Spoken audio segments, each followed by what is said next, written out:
Hey everyone, welcome back to a new video. Tonight, I've got 3 disturbing horror stories based on real accounts. I think you're really going to enjoy these. If you do, make sure to drop a like on the video and let me know in the comments where you're listening from and what time it is for you right now. I always love seeing that. And if you're new here, don't forget to subscribe.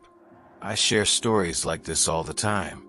Only about 3% of viewers who watch these videos are actually subscribed. If you enjoy the stories and want to support the channel, please consider subscribing. It really helps a lot and keeps new content coming your way. Alright, if you're ready, let's dive straight into tonight's chilling tales.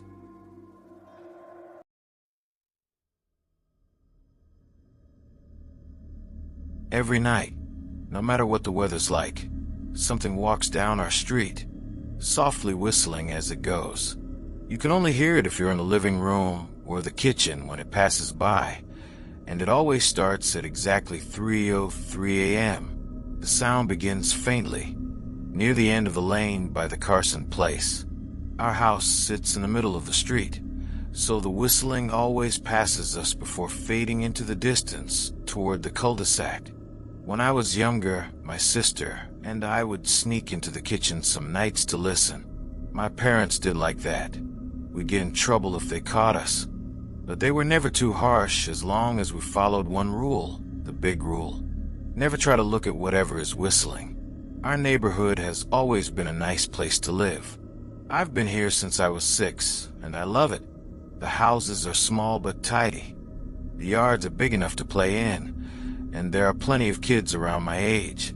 I just turned 13 in October, and I've grown up with the kids here. We play 4 square in the cul-de-sac, or wander from one backyard to another during the summer.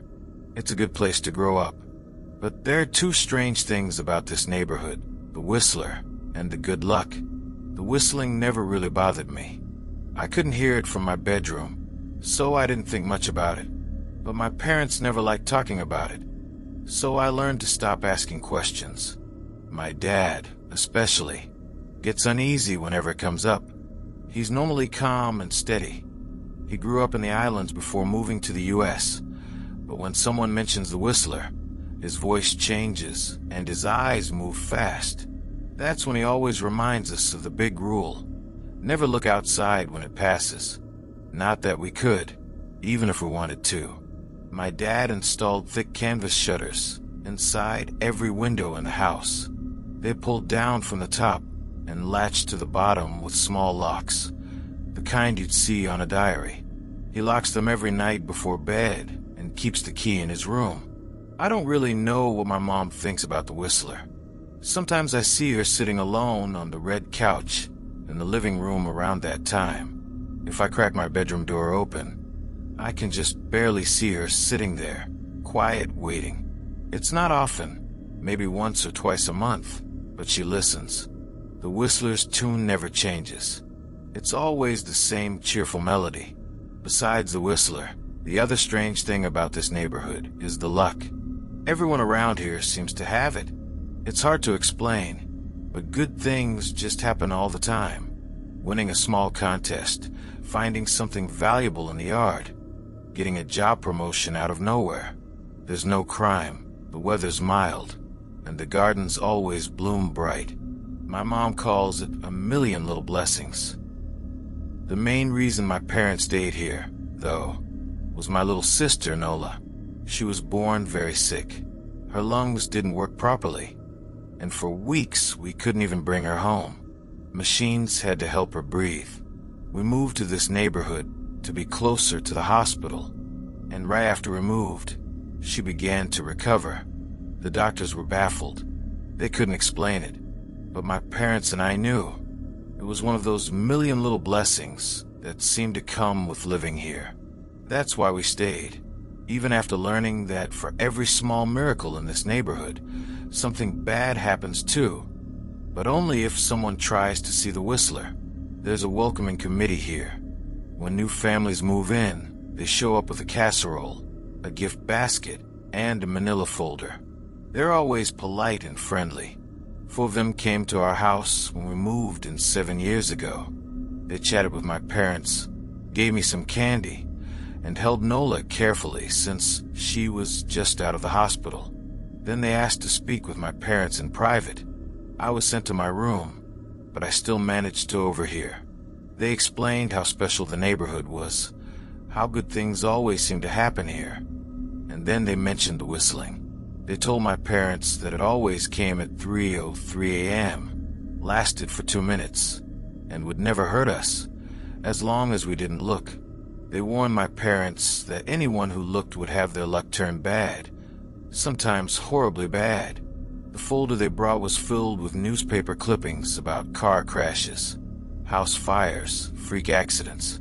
Not everyone died, they said, but those who survived were never the same. My mom thought it was a cruel prank at first. She even accused them of trying to scare us off, but my dad believed them. He said he'd heard similar stories growing up about strange things that walked among people. Some were good, some were bad, but most were simply different. That night, after the committee left, my dad went to the hardware store and bought all the materials for the shutters. He installed them after dinner and locked every window in the house. Later, when the clock struck 3 a.m., I crept into the living room and found him sitting on the couch, holding baby Nola in his arms. He motioned for me to sit beside him. We waited. At exactly 3:03, the whistling began. It passed, and it was gone, just like they said. After that, it became part of life here. The whistler came every night. We never looked, and life went on. Nola got stronger, my parents were happy, and my dad eventually joined the welcoming committee himself. Not long ago, a new family moved in next door after the old lady who lived there passed away. They had a young son named Holden, around 12. They took the committee's warning seriously and even installed shutters like ours. Everything seemed fine for the first month. Then one night, when Holden's parents had to leave town, he stayed at our house. He asked about the whistling almost as soon as his parents left. My sister and I told him we don't talk about it, but he kept pushing. He joked about it being some crazy person on the corner. I told him to drop it, and we went back to playing games. Later that night, after my parents locked the windows and went to bed, Holden started talking again. He said he'd seen where my dad kept the key to the shutters on his nightstand, and that he'd already borrowed it. I didn't believe him until he pulled the key from his pocket. I checked my parents' room to be sure. The moment I stepped inside, the whistling began. I froze. It sounded so clear from there. I realized my parents must have heard it every single night since we moved in. When I heard a noise in the living room, I ran back. Holden was standing by the window, fumbling with the lock. Nola stood beside him, scared and unsure. I shouted for them to stop, but it was too late. The latch clicked. I lunged forward, grabbing Nola and turning her away from the window just as the blind snapped open. My eyes were shut tight. The whistling stopped. I held Nola close, told her not to look. I reached out to touch Holden's arm. He was shaking violently. I felt for the window to pull the blind down again. The glass was cold, unnaturally cold, and as my hand moved higher, it grew warm, almost humming beneath my fingertips. I tried not to think about what was on the other side. Finally, I found the cord and pulled it shut. When I opened my eyes, Holden was staring at the window, pale and trembling. When I said his name, he turned toward me and screamed. My parents came rushing in, carrying baseball bats. Holden was crying, shaking, and he'd wet himself. When I told my dad what happened, I saw something in his face I'd never seen before or fear. He asked me quietly if anyone else looked. I said no. Relief washed over him for a moment, then guilt. A knock came at the door. We froze. Holden whimpered. My mom whispered for my dad not to open it. Then we heard it again, louder this time, and then a voice, soft and wrong. repeating my mom's words. "Police. Call the police." It wasn't her voice, but it sounded exactly like her. The knocking moved from door to door, window to window, walls to walls. It felt like the whole house was being surrounded. Holden begged for it to stop, saying he wouldn't tell anyone what he saw. The noise faded, until only a gentle tapping came from the same window he'd opened. That tapping lasted until sunrise. When morning came, my dad opened one blind, checked outside, and told us it was over. Holden's parents returned later that day. My parents took him home and spoke with them for a long time. I saw them through the window. His family looked drained, lifeless. Within a week, they were gone. My dad once told me that people who look at the Whistler don't always die, but they lose something, the light inside them. Their lives fill with misfortune after that. Sometimes I look at my sister and wonder what would have happened if I hadn't been fast enough that night. If she had looked, would I have turned around to comfort her? We still live here. The Whistler still walks by every night. The luck remains. The blessings continue. But my dad hides a key to the shutters very carefully now. Not that I've ever gone looking for it. Some things you just don't need to see.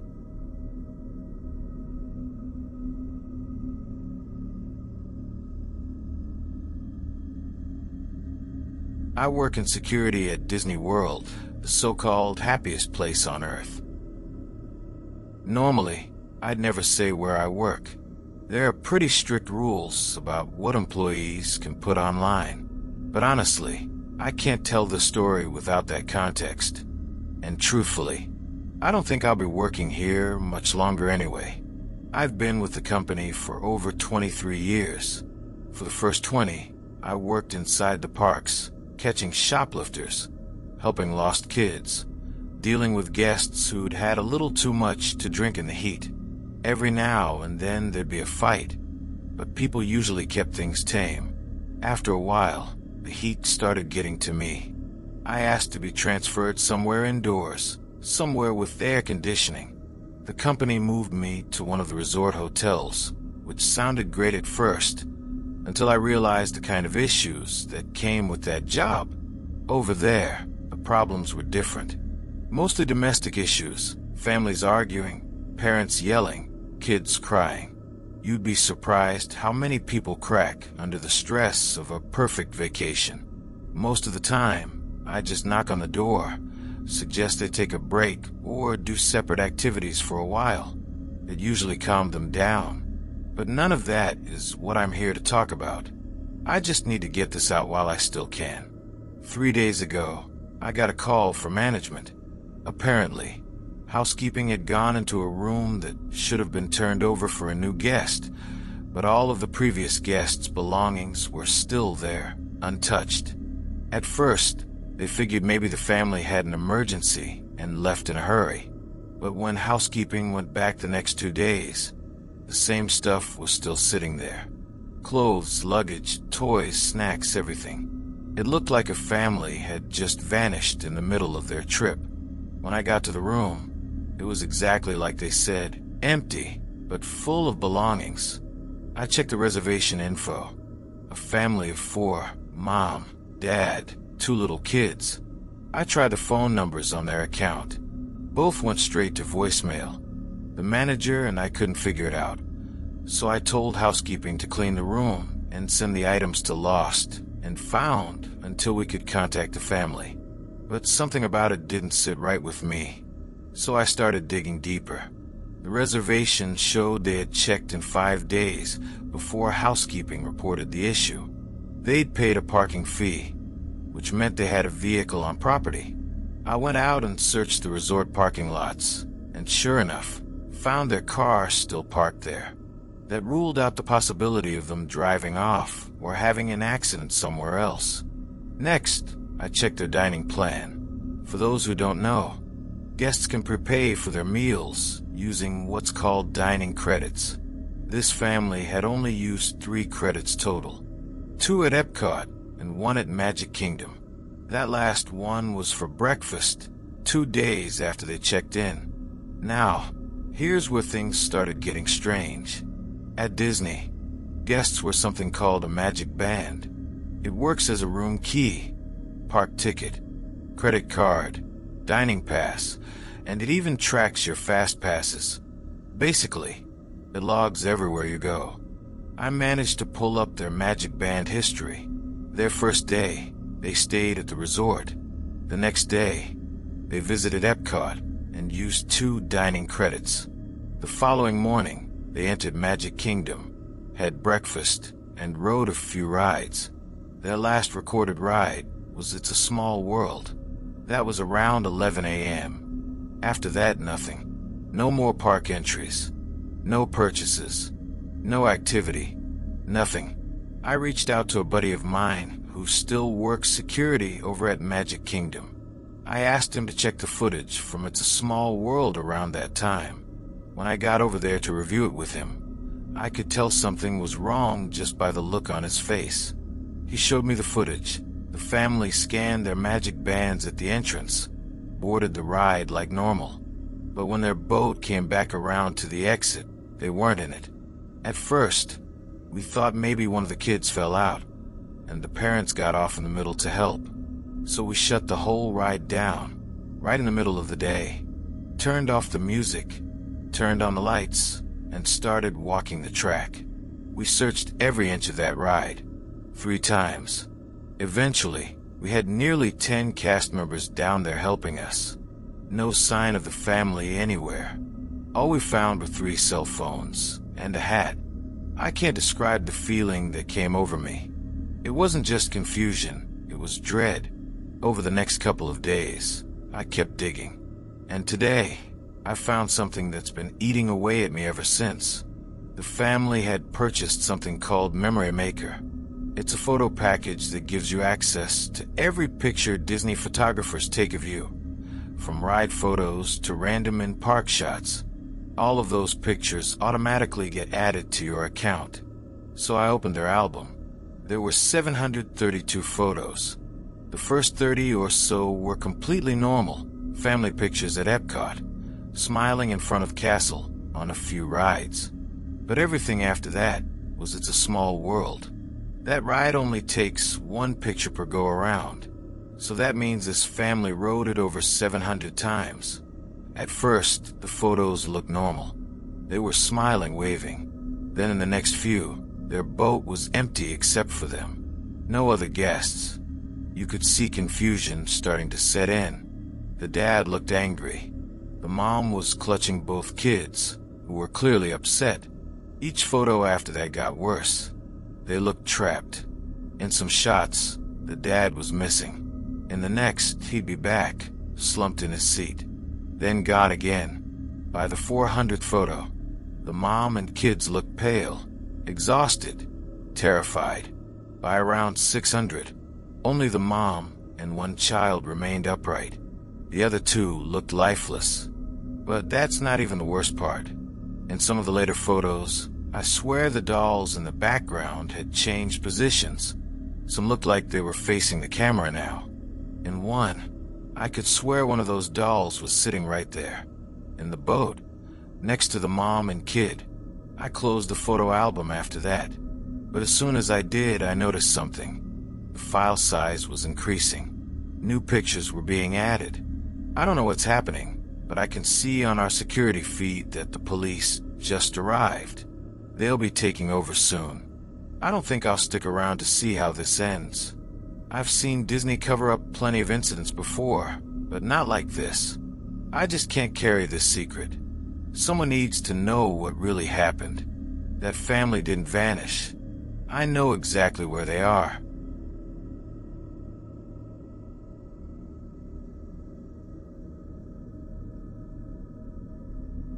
Nobody really knows what rock bottom feels like until they've hit it.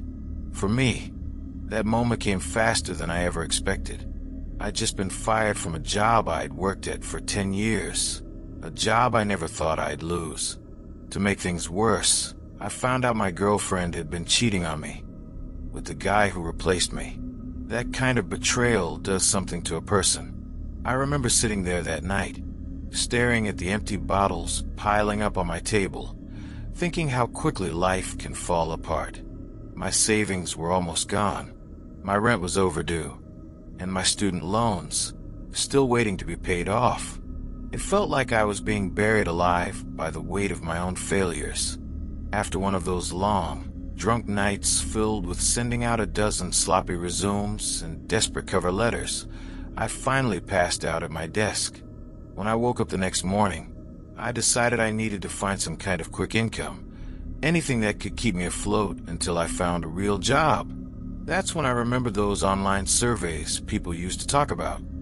The ones that offered $5 gift cards or small cash rewards for answering a few questions. It wasn't much, but I figured it was better than nothing. So I started. For about 5 straight hours, I clicked through survey after survey. They were mind-numbing, long, repetitive, and painfully boring. But by the end of it, I'd earned around $45 in gift cards and cash. $9 an hour. Not much different from what I was making before, honestly. I was about to close my laptop and head to the bar when I saw it. A small ad, tucked away at the bottom corner of one of the survey pages. It was so plain that I almost missed it. Just black letters on a white background. It said, "Surveys for cash." That was it. No logo, no picture, no fancy design. Just those words. It felt weirdly out of place, but I clicked it anyway. One more survey couldn't hurt, right? Maybe I'd scraped together enough for another drink. The page loaded almost instantly. At first, it looked normal, asking for my name, age, occupation. Then it asked for my height and weight, which was strange, but not unheard of. So I filled them in and clicked next. That's when things got strange. The first real question appeared, and I just froze. It said, "How strong is your urge to currently look behind you?" I stared at those words for a long time. There were 5 options, from not at all to overwhelming. I actually laughed a little at how ridiculous it seemed, but then something hit me. Why did it feel like someone was standing behind me? That sudden, heavy stillness in the air, like something was just out of sight. I tried to steady my breathing, listening for any sound at all. Nothing. After a few minutes, I finally turned around. No one was there. I exhaled, half in relief, half in embarrassment. Must have just been some kind of weird psychological question to mess with people. So I clicked neutral and moved on. The next question appeared. Why would you look behind you? It felt mocking, like the website knew what I'd just done. I just typed, "I don't know," and moved on again. The third question popped up. You're on a plane. Apart from you, there's only one other passenger, sitting somewhere behind you. At some point, you get up to use the washroom and find that the man is gone. You check the only bathroom on the plane. It's empty. What do? I didn't know how to respond to that either. What kind of survey asks this kind of thing? I typed the same thing as before. I don't know. And clicked next. The next one read, you wake up in unfamiliar woods. It's nighttime, and the moonlight barely lights the area. About 30 feet away, there's a small cabin with a dim light inside. A woman stands in the doorway, smiling, motioning for you to come in. Do you go? Explain why. At that point, I was convinced it was some kind of twisted personality test. Still, I played along. I wrote something like, yes, I'd go in. There's nowhere else to go. Then I clicked next. That's when it started getting disturbing. The questions became darker, stranger, more personal. They didn't describe simple scenarios anymore. They described nightmares. Things like, you wake up one night to find an elevator in your house. Every midnight after that, it opens for 5 minutes, revealing a copy of yourself. Each night, more injured than before. Do you keep living like this? Or enter the elevator once to end it all? Or you're in a hotel room. A man with no eyes knocks on your window. He tells you to kill the woman in the bathroom immediately. Do you listen? There were dozens like that, and I don't know why, but I couldn't stop. Every new question pulled me in deeper, like I had to keep going. At one point, there was a loud knock at my door. I froze. When I finally looked through the peephole, a man was standing there, shaking his head violently, mouthing the word "no" over and over again. He looked terrified. I didn't open the door. I tried to keep focusing on the screen, but my phone started going off, unknown number after unknown number, all labeled as the auditor. Every call went to voicemail. When I checked the messages, they were just recordings of someone whispering numbers through static. Except the longer I listened, the more it sounded like screaming. At that point, my nerves were shot. I was afraid to look anywhere except the glow of my screen. Every sound in my apartment felt amplified. The creaking walls, the faint hum from the vent above me. At one point, I heard scratching coming from inside it. I dragged my couch over the vent and just sat there, trembling. Finally, after what felt like hours, the last message appeared. It wasn't even a question. It was a statement. Don't let them in. They're not to be trusted. Almost immediately after reading it, there was another knock at my door. Slow, deliberate.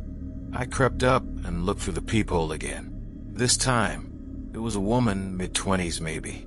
She was wearing a blazer despite the 90-degree weather outside, and dark sunglasses that hid her eyes completely. She stood perfectly still for a few seconds, then slid a folded note under my door. I picked it up. It said, "It's lying. Leave your apartment immediately." That was 30 minutes ago. I haven't looked back at my computer screen since. The woman is still out there. I can see the faint shadow of her shoes beneath the door. A few minutes ago, I heard my bedroom window slide open. Now there's a low, distorted whisper coming from behind that door, like multiple voices speaking at once, too quiet to make out. I've jammed the handle shut with a chair, but I don't think it'll hold if they really want in. I don't know who to trust anymore. The woman, the voice, the website, maybe none of them. All I know is that this started as a stupid attempt to make a few bucks online. And now, I can't even tell if I'm alone in my own apartment. Maybe rock bottom wasn't so bad after all. At least it was quiet. You've made it to the end, but remember, the story doesn't always end when the video does. If you'd like to support the channel, please like, share, and subscribe. We'll meet again. Until then, take care.